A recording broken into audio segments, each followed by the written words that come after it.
Les invito a abrir nuestras Biblias en el libro de Efesios.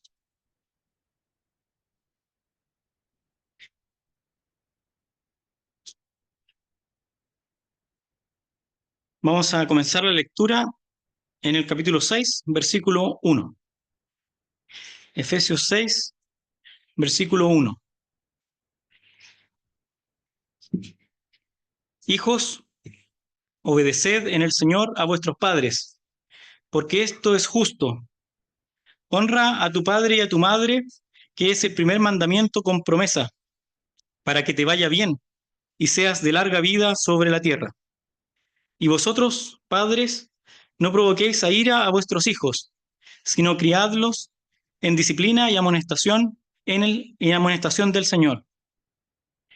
Siervos, obedeced a vuestros amos terrenales con temor y temblor, con sencillez de vuestro corazón, como a Cristo, no sirviendo al ojo como los que quieren agradar a los hombres, sino como siervos de Cristo de corazón, haciendo la voluntad de Dios, sirviendo de buena voluntad como al Señor y no a los hombres, sabiendo que el bien que cada uno hiciere, éste recibirá del Señor, sea siervo o sea libre. Y vosotros, amos, haced con ellos lo mismo, dejando las amenazas, sabiendo que el Señor de ellos y vuestro está en los cielos, y que para Él no hay acepción de personas. Hasta aquí es la lectura. Ya hace varios martes hemos estado estudiando el libro de Efesios. Esta es una carta que escribió el apóstol Pablo a una iglesia gentil, una iglesia de creyentes como nosotros, que no eran judíos. Ellos vivían en una ciudad mundana, por así decirlo, lleno de distracciones, lleno de religiones falsas, tenían muchos dioses los efesios, tenían una diosa en particular a la que le hacían figuritas y iban a un templo que estaba construido para ella. Y entonces los efesios, los creyentes de Éfeso, estaban inmersos y llenos de mundo, por así decirlo, muy similar a lo que vivimos nosotros hoy en día. Salían de sus casas y se encontraban con el mundo. No se encontraban con otros creyentes, sino que vivían en un lugar que era distinto probablemente a lo que ellos tenían como prácticas de creyentes. Por eso Pablo les escribe una serie de enseñanzas que hemos visto a lo largo de estos martes, y en particular el martes pasado comenzamos una sección del libro que habla acerca de cómo se debe conducir la iglesia en diferentes aspectos, en diferentes ámbitos de la vida cotidiana. Uno de ellos es el matrimonio, y eso fue lo que revisamos en el pasaje que está justo antes, el final del capítulo 5. ¿Cuál es el orden divino para el marido y cuál es el orden divino establecido para la esposa? Cómo ambos, maridos y esposas, dentro de una congregación, dentro de una iglesia, deben conducirse. Cómo Dios pensó en esto incluso antes de que hiciera al hombre y a la mujer. El plan estaba preparado desde antes y tenía en mente a Cristo y a su esposa, la iglesia. Este orden establecido por Dios está muy claramente explicado, y dijimos el martes pasado que el hombre es la cabeza y la mujer debe sujetarse a él. Y el hombre como cabeza y como líder de esta unidad conyugal debe amar a su esposa como a sí mismo, como Cristo amó a la iglesia. Y la mujer debe sujetarse a su esposo, así como el creyente se sujeta también a Cristo. Esta es el orden establecido por Dios para maridos y esposas. Ahora, en el pasaje que acabamos de leer y en los minutos que tenemos en esta tarde, vamos a ver dos otros ejemplos de situaciones muy cotidianas que se dan dentro de la congregación y que tienen que ver en primer lugar con los padres y con los hijos, y en segundo lugar con los siervos y con los esclavos. Ya en nuestros días no tenemos amos ni esclavos, perdón, los amos y los esclavos, o los amos y los siervos. En el día de hoy ya no tenemos la esclavitud como existía en aquel tiempo, pero lo podemos extrapolar a jefes y empleados. Las enseñanzas que tenemos aquí se pueden aplicar 100% a la relación que hay entre una persona que está en autoridad con respecto a alguien que tiene que trabajar para él. Hay enseñanza tanto para hijos y padres como para siervos y amos. Así que vamos a ver versículo por versículo, desde el versículo 1 hasta el versículo 9, en esta sección breve de casi el final del libro. Lo que tenemos en los primeros 4 versículos, del 1 al 4, tiene que ver con la enseñanza en la esfera del hogar cristiano. Esta enseñanza está hecha y está dada para creyentes, tanto hijos creyentes, hijos cristianos, como padres creyentes. Fuera del ámbito de ser creyente, fuera del ámbito de la iglesia, es muy difícil que se pueda cumplir. Si es difícil que se pueda cumplir dentro, incluso de padres e hijos creyentes, fuera de este ámbito, las enseñanzas no le van a hacer sentido probablemente a un padre ni a un hijo, porque son enseñanzas que tienen que ver con el Señor. Vamos a ver que lo que va a dar vuelta en toda esta sección es el Señor. El Señor y el Señor se repite, y por eso cantamos estos himnos, porque aparte de la enseñanza para los hijos y para los padres, para los siervos y para los amos, la enseñanza es que somos todos siervos del Señor. Esa es la lección que vamos a sacar hoy día, que seamos hijos, seamos padres, seamos siervos o empleados o seamos jefes, dueños de negocio, somos todos siervos al final de cuentas del Señor y a Él es a quien debemos servir. Y si cumplimos esa parte, lo demás se va a cumplir bastante fácil. Lo mismo para el matrimonio, como lo veíamos en la reunión pasada. Pablo ya trató entonces la parte que tiene que ver con marido y mujer y ahora va a tratar estas otras dos esferas. En primer lugar, vamos a ver la del hogar cristiano. Primero se refiere a los hijos para con los padres y le dedica 3 versículos. Es interesante que siempre le dedica más versículos, en este caso a los hijos, y luego le dedica más versículos a los siervos, y solamente vamos a tener un versículo para los padres. Esto no quiere decir que la instrucción para los padres sea de menor importancia, pero se explaya un poco más en la instrucción para los hijos. Entonces tenemos del 1 al 3 para los hijos, la relación que hay o que deben tener los hijos para con los padres, y luego en el 4 los padres para con los hijos. Vamos a aprovechar de hacer algunas reflexiones respecto a la situación actual de nuestra sociedad.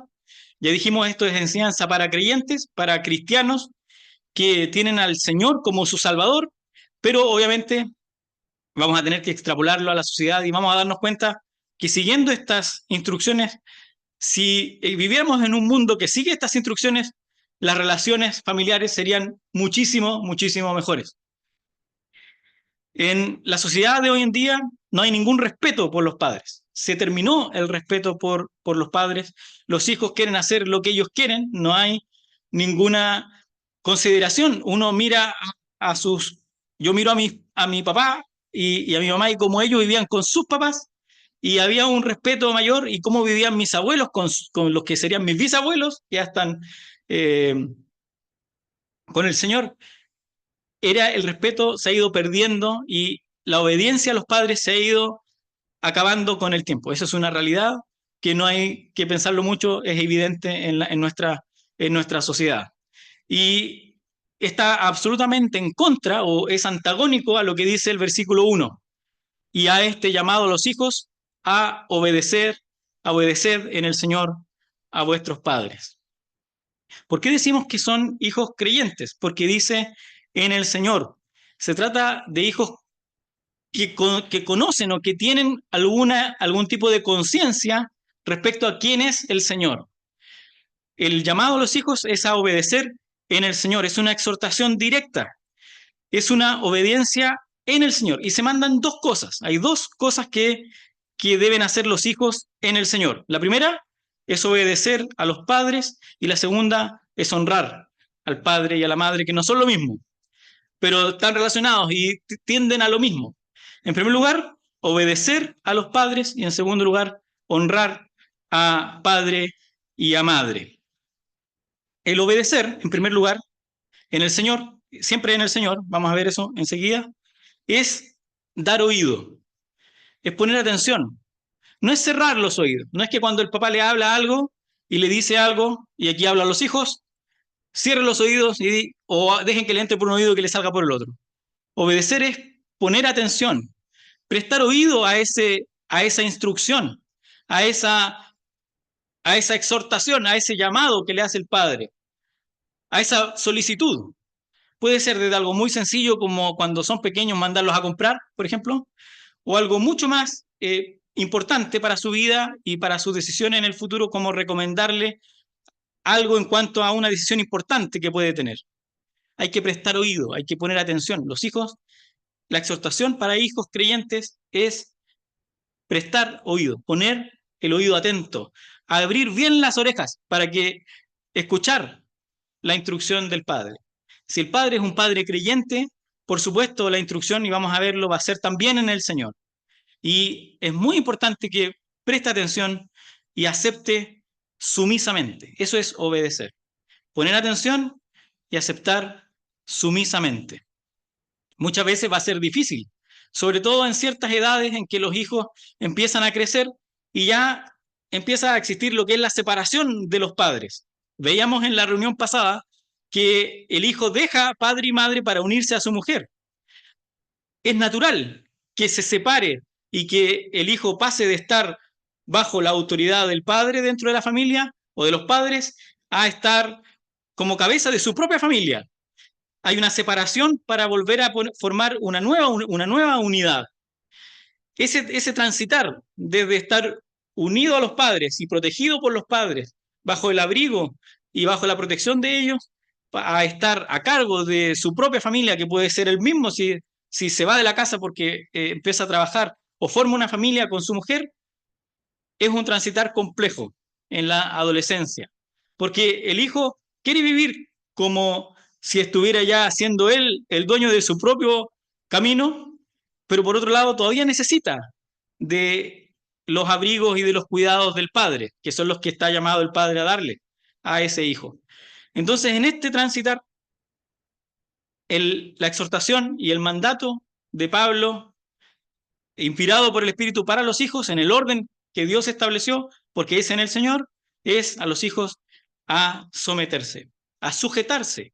Es la misma idea que veíamos entre el marido y la esposa. Hay una autoridad. Aquí los padres son padre y madre. Debe estar sujeto a ambos. Después va a haber una exhortación o un mandato solo para el padre. Pero en este padres, obedecer a los padres, vamos a entender como padre y madre. De hecho, el segundo versículo habla de ambos. Honra a tu padre y a tu madre.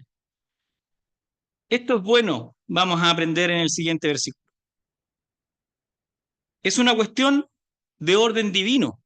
No es algo que se le ocurrió a Pablo, ni tampoco es para que los hijos estén siempre enojados, porque si el hijo obedece a regañadientes, tampoco es la instrucción. La instrucción no es a ser rebelde. La instrucción no es a obedezco, pero en el fondo no quiero obedecer. La idea es que uno se confíe en el Señor, el hijo creyente confía en el Señor y se deja llevar por la instrucción de su padre, entendiendo que es también una instrucción guiada por el Espíritu en el Señor.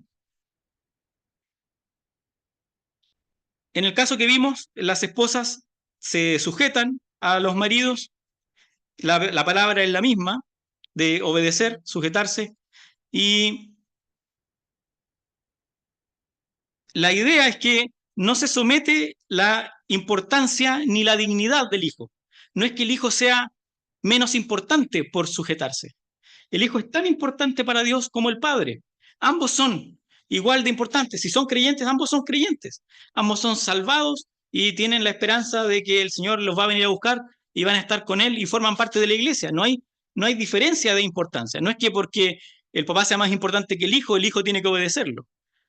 No hay importancia. Tampoco hay diferencia de dignidad. No es que uno sea más valioso que el otro. Ambos son igual de valiosos, son creyentes para con Dios.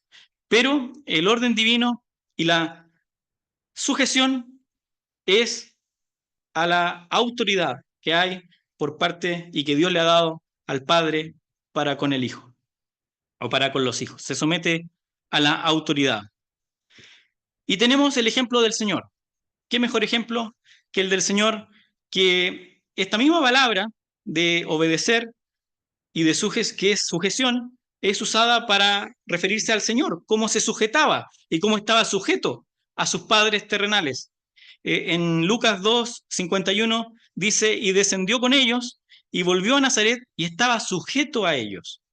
Y su madre guardaba todas estas cosas en su corazón. Es la misma palabra. El Señor se sujetó a sus padres. Y uno puede decir, pero el Señor, ¿cómo puede ser si es el Hijo de Dios que se sujete y que obedezca a sus padres? Él lo hizo. Él cumplió todo mandato divino. Entonces, esto no es algo trivial, es algo de suma importancia para Dios, que los hijos se sujeten a sus padres. Y el Señor lo cumplió.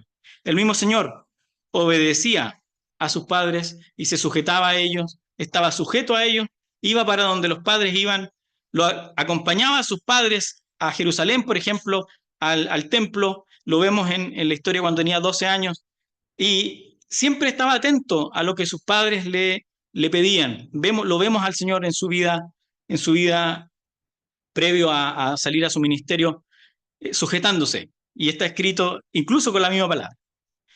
La obediencia es en el Señor. Y es importante que sea en el Señor, porque esto involucra el motivo. ¿Por qué obedezco? ¿Por qué un hijo tendría que obedecer al padre? Bueno, en primer lugar, porque el Señor lo manda. El motivo de que el hijo obedezca es porque este es el orden divino y el Señor así lo ordena. Y en segundo lugar, no solamente es por el motivo de que el Señor lo manda en su palabra, sino que habiendo confesado como un hijo creyente que el Señor es su Salvador, hay una lealtad para con el Señor. Uno es siervo del Señor y obedece al Señor. Entonces, esa lealtad suprema, que lo vamos a ver más claramente en el caso del siervo y el siervo, y me adelanto, no le hace caso a su jefe, a su amo, porque es el amo, ni tampoco porque el Señor lo dice, sino que hace las cosas como para el Señor, dice en el pasaje que sigue. Lo hace porque hay una autoridad superior, hay una lealtad superior, que es para con el Señor. Entonces yo obedezco a mi padre como si estuviera obedeciendo al Señor. El Señor me puso en esta familia donde está mi padre como autoridad, mi madre como autoridad, y yo le obedezco a ellos y me sujeto a ellos como me sujeto al Señor. Es como al Señor. Es una lealtad suprema. Me sujeto a los padres que el Señor me dio. En el caso de los padres, uno no elige quiénes son sus padres. Son los padres que me tocaron. Y entonces, a diferencia de un trabajo que muchas veces uno puede elegir y si no le gustó el jefe se cambia. Pero en el caso de los padres se refleja aún más claramente el designio de Dios. ¿Quién definió Dios para que le tocaran como padres? Y los hijos debemos agradecer si es que nuestros padres son creyentes, porque los padres creyentes van a querer lo mejor para sus hijos en el Señor y lo vamos a ver en el versículo 4. Además, además de que hay una lealtad suprema o superior, tenemos enseñanza que, que va más allá de la ley, porque este es un pasaje, el que viene en el versículo 2, es un pasaje que tiene que ver con la ley, y aquí tenemos un pasaje que tiene que ver con la gracia, si lo pensamos así, porque Pablo está hablándole a los creyentes en este periodo de la gracia, pero hay otro pasaje que nos da luces acerca de la obediencia, hay otros pasajes que nos hacen ver la obediencia desde un punto de vista más allá de solamente la ley y la gracia. Y por ejemplo, en Romanos 1:30 se habla de los que son desobedientes a los padres. Y a esos desobedientes a los padres, que no están, que no son creyentes, también les va a dar un castigo. Vamos a verlo enseguida. Porque antes de la ley y antes de la gracia, o fuera de la ley y fuera de la gracia, hay una justicia divina. Dice el final del versículo 6, porque esto es justo. Obedeced en el Señor a vuestros padres, porque esto es justo. Va más allá de la ley, como vamos a ver en el versículo 2, y va más allá de la gracia. Esto es justo. Dios en su justicia establece para todos los hombres que los hijos sean obedientes a los padres. Y para los que no han conocido ni escuchado nada acerca de la ley en el Antiguo Testamento, todos los gentiles que estaban bajo que no eran del pueblo escogido por Dios, y hoy en día para todos los que no son creyentes, también es justo que los hijos obedezcan a los padres. Para los que nunca han escuchado el Evangelio, hay una justicia, ellos van a ser juzgados en el futuro. Una persona que nunca escuchó del Evangelio va a ser juzgado por su conciencia, y está grabado en el corazón de cada ser humano la obediencia para con los padres. Y Dios lo va a tomar en cuenta cuando sea el juicio, si es que nunca escuchó del Evangelio. Eso está en Romanos 1:30. Va a aumentar, 2 Timoteo dice que va a aumentar la culpa. Hay una mayor culpa para los hombres desobedientes. Ahí da una lista, en 2 Timoteo 3, da una lista de cosas en las que han caído los hombres. Los hombres han caído y nombra una lista de cosas muy graves. Y entre cosas muy graves y cómo el mundo se ha ido deteriorando, está también que ha aumentado la desobediencia de los hijos para con los padres, ¿no? Hombres desobedientes a los padres. Es una característica de los hijos del fin de los tiempos. Eso es otra señal de que estamos en el fin de los tiempos, los hijos desobedientes a los padres. Así que esta justicia inscrita en el corazón del hombre, sea o no sea creyente, va a ser juzgada y va a ser tenida en cuenta. Va a haber mayor culpa para los hijos desobedientes, porque Dios condena la desobediencia a los padres. Es muy grave. A pesar de que la enseñanza es para creyentes, aparece esta frase al final del versículo 1, porque esto es justo. Así es la justicia divina para con el hombre. Entonces el hijo creyente al cual se le está diciendo obedeced en el Señor, tiene el propio ejemplo del Señor, como lo citamos en Lucas, y en la sección paralela, además, a este pasaje que está en Colosenses, dice, porque esto agrada al Señor. Es una orden agradable para el Señor. El Señor siempre se agrada de que los creyentes obedezcamos su palabra, pero en particular aquí está explícito, está expresado de esa manera. Esto agrada al Señor. Colosenses 3:20. Obedecer a los padres es agradable para el Señor. Versículo 2. En el versículo 2 se cita un pasaje del Antiguo Testamento, está en Deuteronomio y en Éxodo. Y es el quinto mandamiento, es una orden dentro de lo que se conoce como los 10 mandamientos. Ahí el número 5 es honra a tu padre y a tu madre, está citado prácticamente textual. Solamente hay una parte que se omite sobre la tierra porque estaba dado a los judíos, la tierra que yo te daré. Y dice, honra a tu padre y a tu madre, que es el primer mandamiento con promesa. Honrar, en el versículo 1 decía obedecer, en el versículo 2 dice honrar. El honrar como que va más allá todavía del obedecer. Porque el obedecer uno obedece a algo que está, a una orden que está implícita en la familia porque es una costumbre familiar, por ejemplo, o a una instrucción directa. Eso es obedecer. Pero honrar va más allá de cualquier orden. Es un estado de la mente que uno pone a su padre y a su madre en un lugar de importancia. Eso es honrar, involucra el respeto que uno tiene por sus padres, aunque no le demande nada. Honrar a los padres, por ejemplo, es ofrecerse a hacer algo que uno sabe que los padres necesitan o que los padres van a querer. Honrar a los padres es, por ejemplo, cuando los padres ya son mayores, hacerse cargo de ellos, cuidarlos. No es que está obligado el hijo, porque no lo están mandando. De hecho, los padres muy probablemente no van a querer molestar a sus hijos.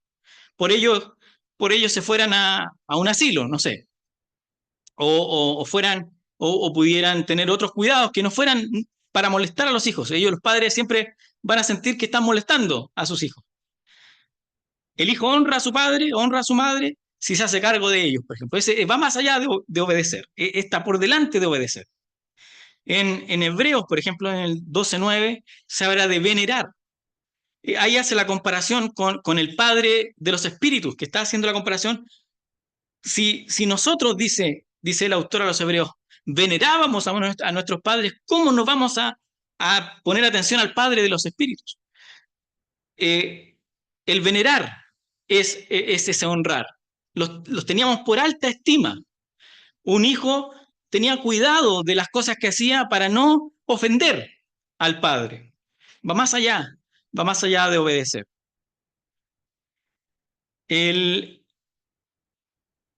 Luego de la primera palabra, que es la importante de honra a tu padre y a tu madre, habla de una promesa. Este es un mandamiento de Dios, es lo que Dios quiere, pero también le agrega una promesa.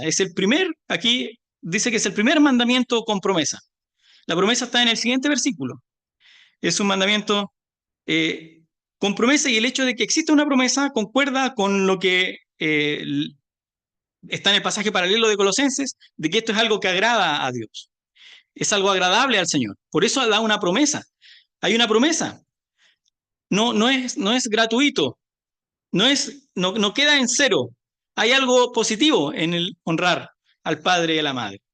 Va a tener una bendición de parte de Dios prometida por Él directamente para el hijo obediente y que honra a sus padres. ¿Y cuál es la promesa? Versículo 3. Para que te vaya bien y seas de larga vida sobre la tierra. Esto está prácticamente sacado textual de la cita de Éxodo y de Deuteronomio.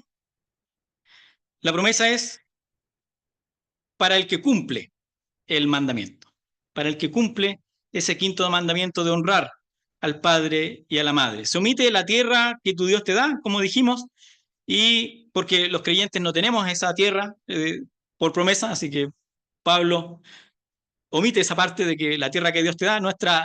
Nuestra promesa no es de una tierra. En Efesios se queda claro que nuestra promesa y nuestra tierra, entre comillas, es celestial. Nuestro terreno que Dios nos tiene, Canaán, que nos tiene prometido a los creyentes, está en el cielo. No está en un lugar geográfico aquí en la tierra, está en los cielos y hacia allá vamos. Esa es la esperanza que el Señor nos ha sellado con el Espíritu, y es la herencia que nosotros tenemos sellada por el Espíritu y que creemos por fe que vamos a recibir. Entonces, la promesa es que mejorar nuestra calidad de vida para que te vaya bien.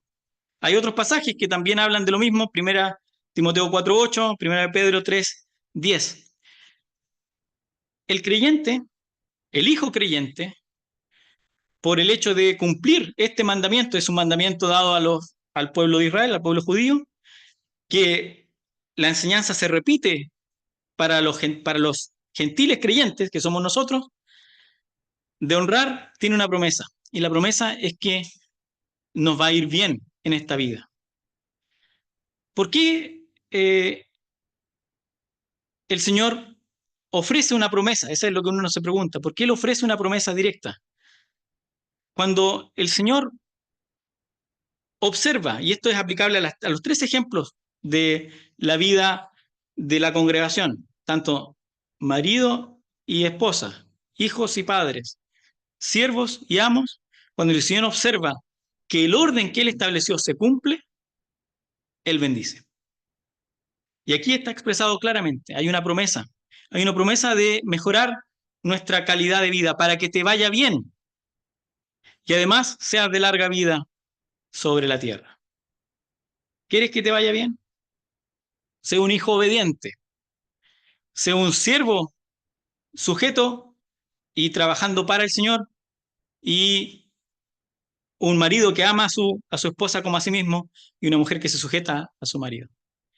Cuando cumplimos el orden que Dios establece, nos va a ir bien. Esa es la promesa del Señor. Versículo 4. Después que pasamos 3 versículos para los hijos, vamos a ver qué dice a los padres. Aquí yo veo más padres que hijos. Bueno, todos somos hijos, pero en edad de criar, ahí habemos varios. Para los padres, y vosotros padres, no provoquéis a ira a vuestros hijos, sino criadlos en disciplina y amonestación del Señor. Es un solo versículo, pero hay muchas cosas que tienen que cumplir los padres, tantas como los hijos. Primera observación, en el contexto, este padres ya no queda la idea de que fuera padre y madre, sino que es la instrucción para el padre en el contexto que tenemos del pasaje. Y también de cómo derivan las palabras del idioma original. Son diferentes las palabras padres. La palabra padres del versículo 4 es distinta a la palabra padres del versículo 1, que hace referencia a padre y madre. Y en el versículo 2 es explícitamente padre y madre, pero en el versículo 4 cambia la palabra y se refiere a los padres, a los papás. Así que, ¿qué tiene que hacer un papá para con su hijo? Probablemente la idea que se refiere aquí y que llame la atención al padre es porque el padre es la cabeza de ese hogar.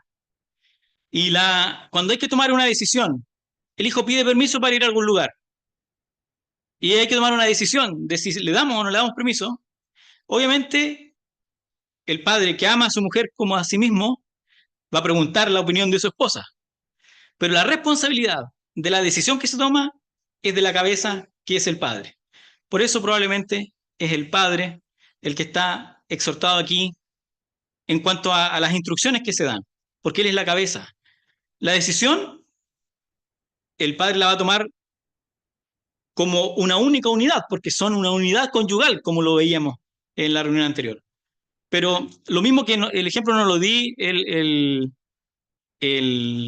martes pasado, pero hay un ejemplo muy interesante o una anécdota, que el marido le pregunta a la esposa, ¿dónde te gustaría ir de vacaciones? Y la esposa le dice, yo quisiera ir a la playa. Y el marido le dice, pero yo quiero ir al campo. Y la esposa le dice, bueno, la esposa que se sujeta, vamos al campo. Pero el marido que ama a su esposa decide, a pesar de que no quería ir a la playa porque la arena le molesta que se le meta por todas partes y el calor, el sol, no le gusta ir a la playa. Pero él ama a su mujer y al final, a pesar de que no le gustaba, va a la playa con su esposa y con toda su familia de vacaciones.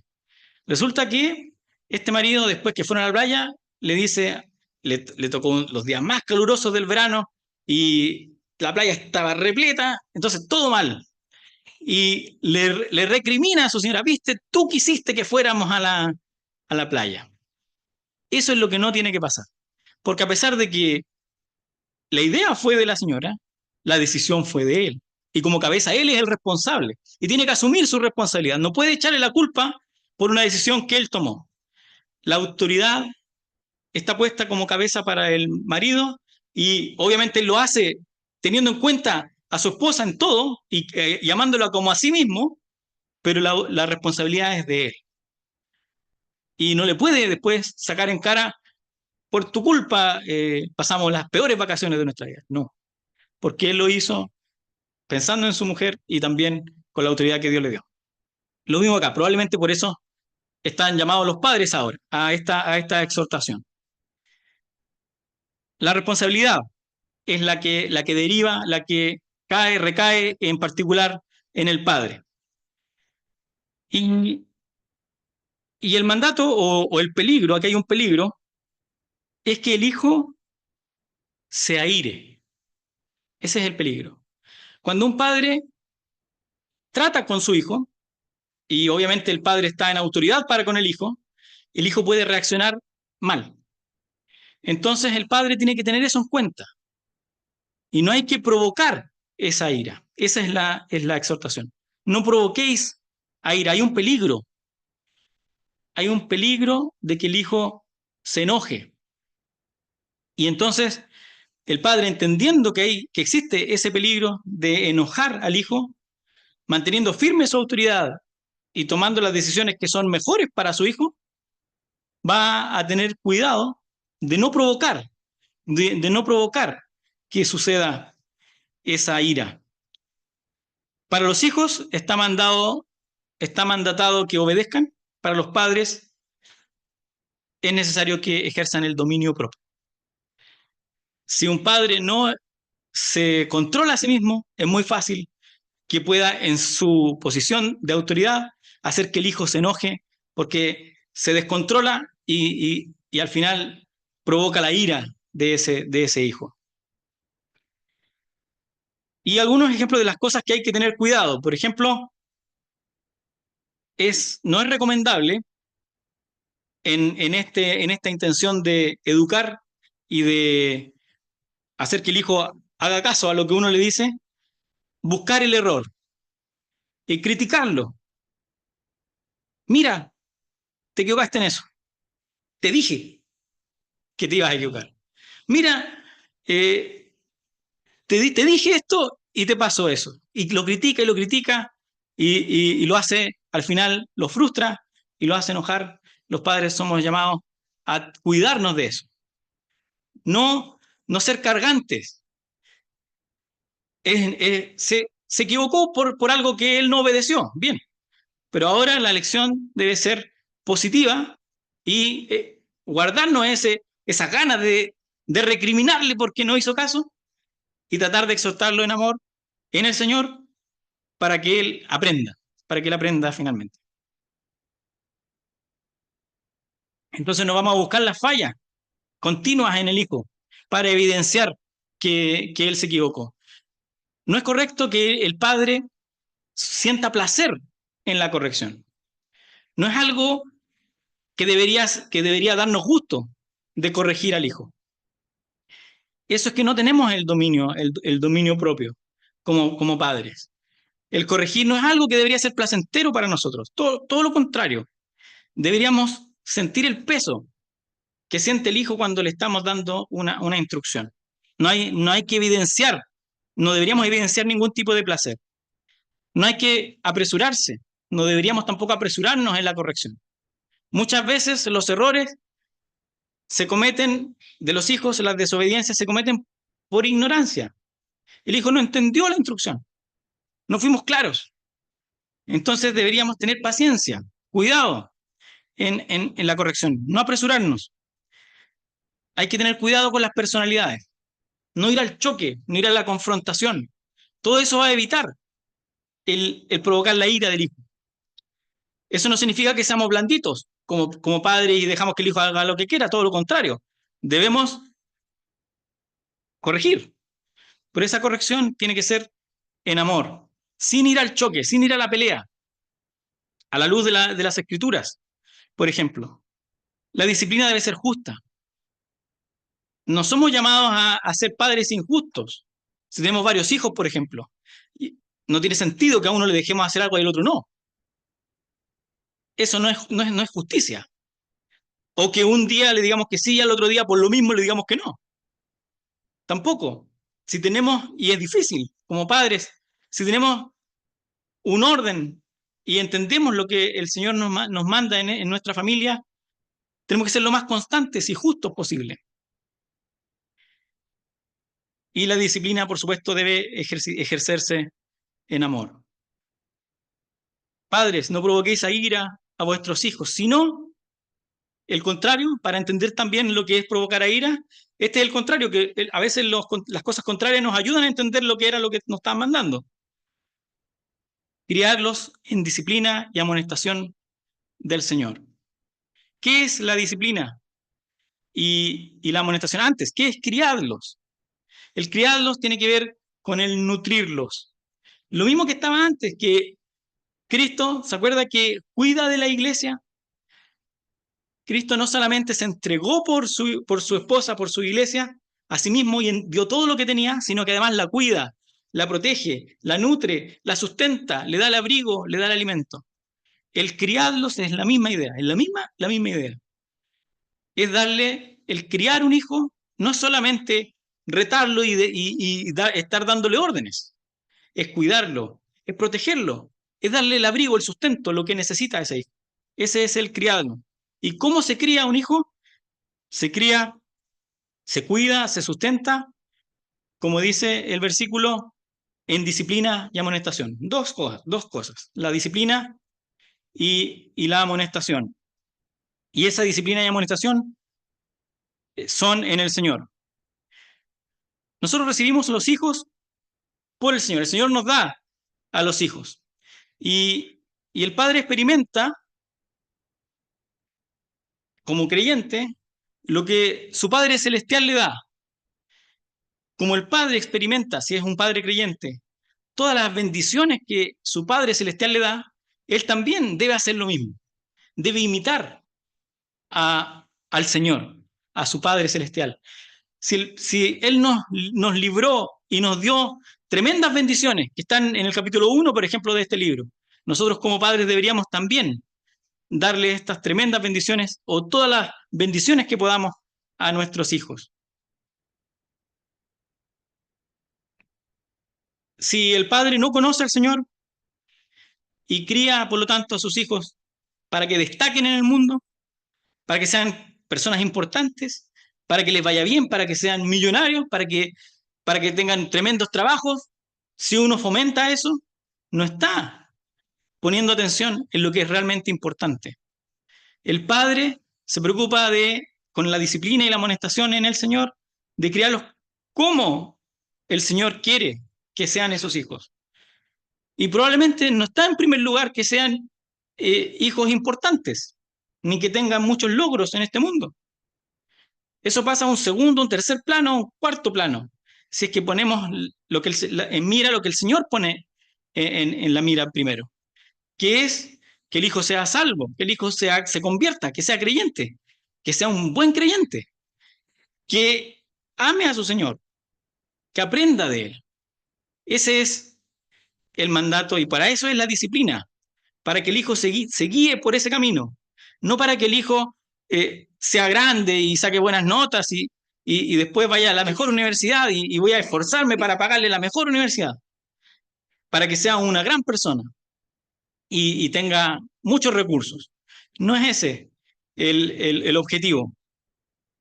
La perspectiva del Padre es una perspectiva más elevada que eso, es una perspectiva celestial. El Padre cría para que el Hijo tenga esa perspectiva celestial. Y los hijos deberían verlo en sus padres. Que el hijo vea a través de sus padres esa perspectiva que le está entregando su familia. Y así se va a criar como un hijo firme, como un hijo que tiene claras las convicciones de sus padres. La disciplina es corrección. En Hebreos, el capítulo 12, se repite varias veces esta idea de corrección. La corrección la da el padre que cría en el Señor y no se da alentando las faltas, sino que ni simpatizando con ellas, sino que con bondad, de manera estricta, por supuesto, porque la idea es que no se desvíe ese hijo, lo va a disciplinar. No es correcto que un padre celebre las maldades que hace su hijo. Cuando son chicos es fácil porque son chistosas las maldades. Pero eso no es bueno. No es bueno porque es algo pequeño, por supuesto no va a pasar nada, pero no es algo correcto, no es lo que el Señor espera de un padre. El padre corrige con bondad de forma estricta y la amonestación es instrucción, es advertencia. El padre corrige cuando hay un desvío y el padre instruye en general. Si hayan o no hayan desvíos, el padre puede amonestar y puede instruir. Establece el marco dentro del cual el hijo debe conducirse. Ese marco tiene que estar en el Señor. Da las advertencias. Llega una edad en que los hijos ya no se les puede mandar estrictamente a hacer algo, porque ya son más grandes. Pero sí se les da un marco. No salgas de aquí, no te conviene, le advierte. Esa es la amonestación. Amonestarlos en el Señor. con disciplina y amonestación. Nos quedan 5 minutos y falta todavía los siervos y los amos. Pero son más cortitos porque se repiten muchas cosas. Pasemos entonces a los siervos y a los amos en los minutos que nos quedan. Claramente, la condición actual no es la que tenían los efesios ni los creyentes en Éfeso en aquella época. En aquella época existía la esclavitud.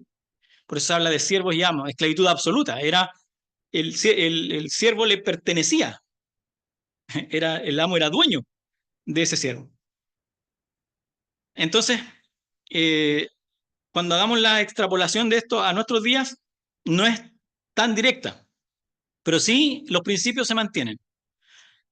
Y claramente la enseñanza de Pablo, inspirado por el Espíritu para siervos y amos, indudablemente mejora las condiciones del siervo. Tanto las mejora que a raíz de estas enseñanzas también se abolió la esclavitud, bastantes siglos después. Pero el entendimiento de estas enseñanzas ayudó también en el mundo secular a poder abolir y a que se terminara la esclavitud en este mundo. Da el fundamento para la abolición de la esclavitud. Tanto el amo como el siervo creyentes, porque está hablando a creyentes, tanto amos y siervos creyentes son libres de su esclavitud espiritual. Tanto amos como siervos eran esclavos antes del diablo, seguían la corriente de este mundo, iba a decir, diría Pablo en el capítulo 2, y estaban muertos, siguiendo al príncipe de la potestad del aire. Y de eso nos libró el Señor. Pasamos de ser esclavos de Satanás a ser ahora, o siervos de Satanás, a ser ahora siervos o esclavos del Señor. Él es nuestro amo. Y eso es válido tanto para el amo como para el siervo. Eso es importante de tener en cuenta porque así concluye la sección. Todos somos siervos. Por eso cantamos siervos de Jesús. Todos. Tanto amos como siervos. Entonces, el esclavo cristiano sirve de buena voluntad como al Señor, se repite, como al Señor, y el amo reconoce que tiene la responsabilidad de él mismo también ser esclavo del Señor. Por lo tanto, así como es esclavo del Señor, va a tratar a su siervo como el Señor lo trata. El Señor no trata a sus siervos, a pesar de que son sus siervos, de cualquier manera. De esta manera los trata, como es mandado al amo que trate a sus siervos. Los siervos, y aquí tenemos varios versículos para los siervos, está tal cual como los hijos, en el versículo 1, se fija, dice, hijos, obedeced, y abajo dice, siervos, obedeced. Los siervos de aquella época, a diferencia de los empleados de ahora, eran propiedad absoluta de sus amos. Y una vez que se convertían, ya no les debería preocupar su condición de siervo. Esa es la libertad que da el Señor. Incluso siendo esclavo, un esclavo creyente ya no tenía que preocuparse de si era esclavo o no era esclavo. Y eso lo tenemos en 1 Corintios 7. Los siervos son llamados a adornar la doctrina. Así se usa esa frase. Adornen la doctrina con su fidelidad. Los siervos al obedecer y al ser fieles están adornando la doctrina, están enriqueciendo las enseñanzas de Dios. Cuando un siervo obedece, cuando un hijo obedece, cuando una esposa se sujeta, cuando un marido ama a su mujer, adornan la doctrina. Podemos aplicarlo para todo. Enriquecen la enseñanza de Dios. Si la congregación lo hace en su conjunto, va a ser de fruto y de beneficio para la congregación. Va a ser una gran bendición para todos. Entonces los siervos son llamados a adornar la doctrina, Tito 2:10, ahí está el pasaje. Y los amos, que es la misma palabra curios de Señor, que está repetida en el verso 1, 4, 7 y 10, y son los dueños absolutos. Como señores, ellos son los dueños de sus siervos, los amos. Se destaca que son terrenales. Literalmente es según la carne, son amos terrenales. No es en comparación con nuestro amo, nuestro Señor celestial. Estos amos son los amos terrenales. Y los siervos están llamados a obedecer a sus amos terrenales. El siervo que está consciente de sus debilidades, al querer agradar a Cristo, entonces va a obedecer y va a ser un buen siervo y fiel a su amo. Porque el no hacerlo va a traer, al conocer el mundo que está observándonos, el mundo está observándonos, y al observar que un siervo creyente no está obedeciendo a su amo, o está trabajando como al ojo, como lo va a decir más adelante, pasa a dejar en descrédito todo lo que se predica acerca de las bondades y los beneficios de ser creyentes. Así que el siervo debe hacerlo pensando en eso, como a Cristo, dice al final del versículo, como a Cristo. Debe estar consciente, por lo tanto, de no arrojar en descrédito a nadie el nombre de Cristo. Tiene que hacerlo con sencillez, y esto es con probidad de mente, de manera sincera, pura. Su obedecer no debe ser solamente porque está obligado, y eso es en todos los casos. El hijo que obedece a regañadientes o el siervo que obedece a regañadientes es mejor, es como si no obedeciera. Tiene que hacerlo de una manera sincera y pura, entendiendo, con su mente clara, entendiendo quién es el que manda, porque es como a Cristo. Ese es el incentivo. El objeto es que es como a Cristo. Él es el objeto del servicio, es que Cristo es mi Señor. Por eso yo obedezco a mi amo, a mi jefe, si lo aplicamos en nuestros días. Y el trabajar como a Cristo nos va a hacer las cosas de manera más fácil. Usted es empleado, trabájele a su jefe como si le estuviera trabajando a Cristo. Y va a poder liberarse, va a poder trabajar de manera más tranquila. Obviamente no va a cometer no va a hacer ninguna mentira ni ningún truco para poder tener un beneficio. No va a estar arreglando los resultados si es que le pidieron que entregara un informe.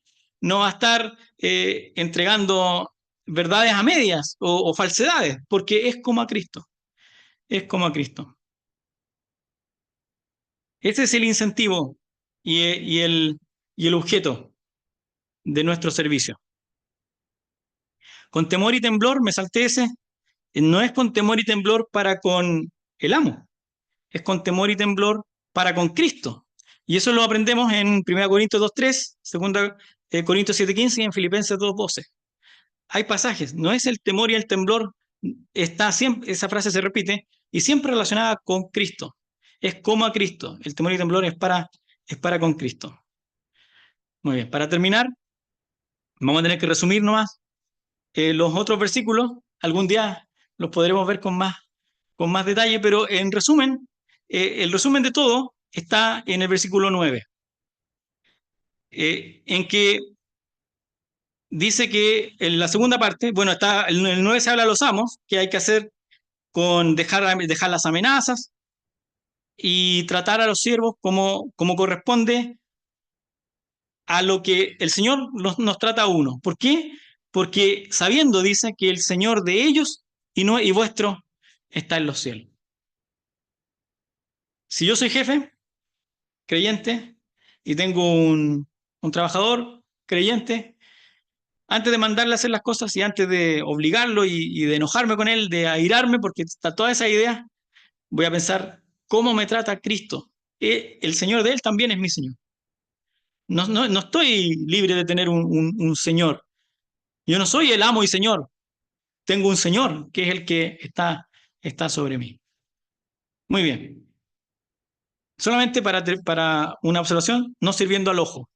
Este es un principio que deberíamos aplicar todos los creyentes en todas las actividades que hagamos. No hagamos las cosas porque nos están viendo. Vamos a resultar mucho mejores trabajadores si es que lo hacemos así. Nos pidieron que hiciéramos una actividad, la voy a hacer tal cual si me están viendo como si no me están viendo. Ese es el principio.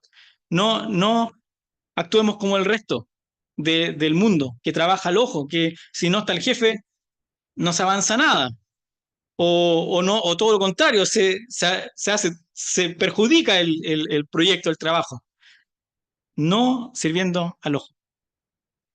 El creyente, incluso las actividades que hacemos en el local, hay que hacer aseo, hay que hacerlo como para el Señor.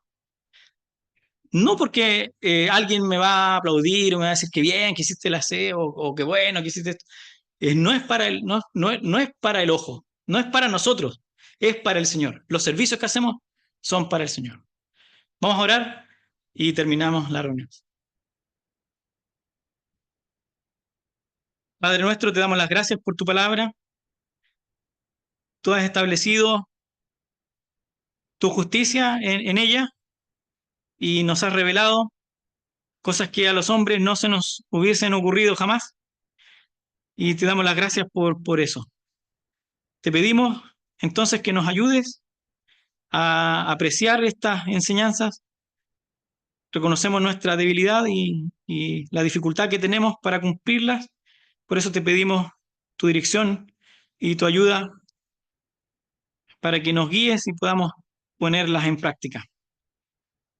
Te damos las gracias porque tú eres bueno y nos ofreces bendición y, y esperamos recibirla. Tenemos grandes bendiciones en el cielo, pero también nos has ofrecido una vida buena en la tierra y te damos las gracias también por eso, si es que somos obedientes. Y te pedimos entonces que nos ayudes a ser hijos creyentes, obedientes, siervos, fieles. Lo dejamos en tus manos, lo pedimos y lo hacemos agradecidos en el nombre del Señor Jesucristo. Amén. La reunión de la semana, el día jueves,